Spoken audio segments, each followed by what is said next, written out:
On-call order naman ang aking tanggap. Isang tawag sa telepono na nagpapagawa siya ng box of chocolate with flower arrangement. Ako na raw ang bahala sa kulay. Kaya naisipan ko ilagay ay violet at light pink combination. Kaya nag-umpisa na tayo magtusok ng masindyana sa likod at naglagay ng eucalyptus leaf.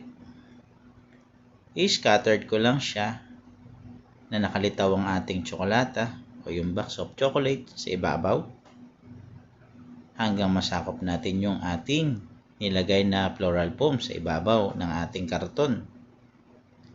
I-scattered ko lang paikot ang mga dahon at umpisa na nating ilagay ang ating violet color na bulaklak sa taas hanggang pababa.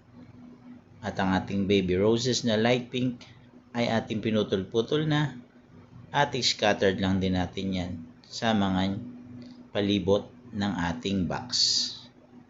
Paikot lang siya hanggang sa maikalat na natin at masakop na ang ating floral foam at matakpan siya. Dahil maya-maya ay pipick upin na siya ng ating customer.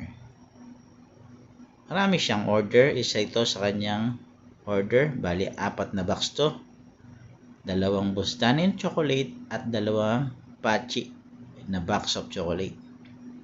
Ito ay dadalhin niya sa kanyang mga kaibigang teacher. Kaya syempre dapat magkakaiba yung design. Ito ang naisip kong isang design. Violet and light pink combination. Yan. Scattered lang natin hanggang makumpleto ang ating floral foam para maging elegante at maganda ang kararatnan ng ating gawa. Dahil ang ating customer ay suki ko na. Lagi siya nagpapagawa ng mga ganitong box of chocolate.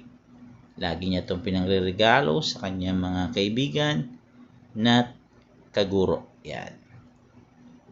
Yan guys, marapit na natin matapos ang ating box of chocolate with flowers worth 145 real. 65 real yung tsokolata at 80 real ang ating bulaklak. Yan, makumpleto na po natin. Matakpan ang ating floral foam. Siyempre, yung mga sungot-sungot ng ating bulaklak ay i-scatter din natin yan. Ilalagay din natin yan. Dagdag pampaganda rin yan.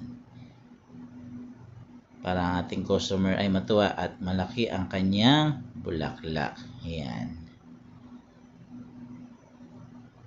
Sana po ay magustuhan nyo ang aking ginawang arrangement.